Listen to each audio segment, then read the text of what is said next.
Hi guys, we are working today on a 2004 Volvo XC90 and the mission is to try and figure out why the air conditioning isn't working.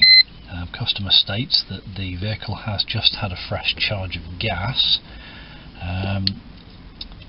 so in theory it should be cooling nicely, but it's not doing anything. So let's just have a little looky in here, see if we can find anything out of the ordinary.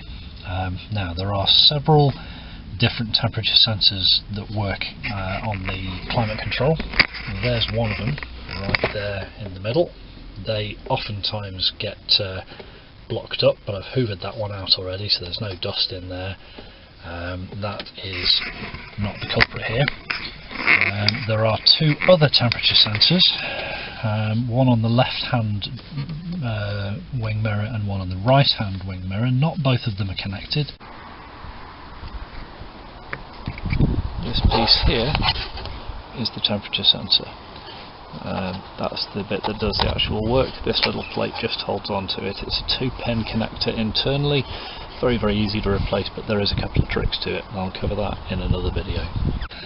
Pretty sure on this vehicle it should be the right hand one that is connected, but I'll check the passenger side as well. For left and right hand markets they use a common component there, so there's a temperature sensor on each side, even though they're not both used. I believe on some vehicles that one was used for the ambient temperature sensor and the other one was used for the climate control. On this vehicle, I believe, and I would stand to be corrected on this point, but I believe that the temperature shown here, 16 degrees in this case, is actually recorded by another temperature sensor that's just inside the front bumper.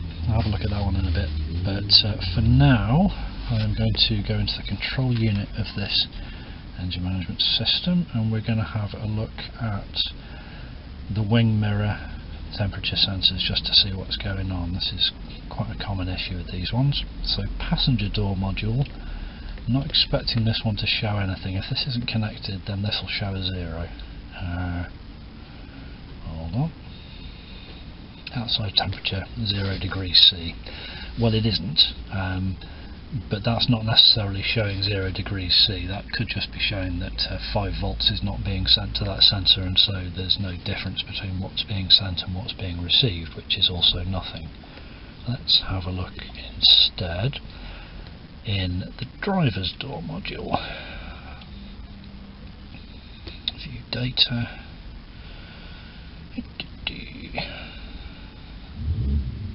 Oh, okay. Minus 111.25 degrees C. I'm going to go out on a limb here and say probably not. I mean, okay, I do live in Belfast and it is only July, but it's a balmy 16 degrees out there at the minute. So right now, I think that's reading just a teensy bit low. Now that's probably the issue here, because if that is what the car believes the external temperature to be, and my target temperature for the inside of the cabin here is 18 degrees, well, of course the engine management system doesn't think it has an awful lot of work to do to drop down to 18 degrees. It's already there, materially there, way past. So at that point it's not going to engage the clutch on the air conditioning pump, and so effectively it never switches the aircon on. The result of that is that in the cabin you don't get any cold air. Now let's have a little look here. I'm just going to ping the window down. I'm going to put my hand here on this sensor. So this is the driver's side sensor. Bear with me. Let me just lean out the window. Let's see if we can get that temperature to come up, and here we go. So the warmth of my fingers there is raising the temperature, so I can see that that sensor itself is actually working. 108, climbing, still climbing, 107.5, 107, 106.5, 106. Okay, so the temperature is actually rising here, just as a result of my handling the sensor. Left the bottom of the sensor, come back, I would expect that that is going to start dropping again. As it is. Okay, so it could just be it needs calibration. We can look at doing that in a bit, but I think what's more likely here is that the connector to that particular sensor may be corroded. So if the connector's corroded and it's offering too much resistance to the circuit as a result of the corrosion rather than the natural resistance of the component increasing or decreasing relative to temperature, then it could be giving the system a duff reading, and that could be the issue here. Now, there was a recall on a subsequent generation of this vehicle. This is a 2004, I'm pretty sure. It was the 2005 to 2008, maybe slightly later, where they actually changed a bunch of these because the design of the wing mirror was such that it let water in, and that corroded the connector between the wing mirror block. It's a green clip connector, and the loom in the door into the driver's door control modules. The Volvo actually replaced the loom and the control module in relation to that. I'm wondering whether there is actually some corrosion in here. Now, the component itself, easy enough to replace whilst we've got it all open, because I'm going to have to take the lining off the door, I'm going to have to take the wing mirror off and so on, is about £16–17, something like that, even from the dealer. So probably worth loading that into the parts cannon and just whacking a new one in whilst we have it all open. But I think a bit of electrical contact cleaner and a bit of maybe emery paper here will do the job to actually bring this back to a sensible range. Be interested to see anyway.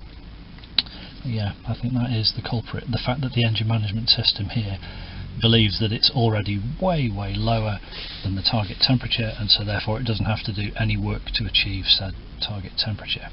The result of that being that the aircon unit doesn't switch on. Okay, so that is suspect number one, I think. I'm going to do that in another video. Actually take the we've got to take the lining off the door. We're going to take this little plastic panel off. On the inside of that there is a nut that holds the wing mirror on, so we'll take the wing mirror off, bring the cable connector back up and through, disconnect the sensor, and have a look at it. Now, there's a little trick involving a paper clip to actually get those pins out of the clip connector, but I'll show you that in the other video. So if that's the sort of thing that you'd be interested in, or if you're experiencing this same problem yourself, keep an eye out for that video. I'd say hit the subscribe button and click the bell, that way you'll be notified when it drops. So yeah, that'll do us for today. I think I'm going to put that down as a positive identification of a very clear issue. The resolution of it might involve a new sensor, but probably won't. Let's have a look and see what we can do for free, just for a bit of effort. So yeah, keep an eye out for that one. I will leave this video here for today, and see you next time. So thanks for watching. Take it easy, guys. I'll catch you later. Cheers.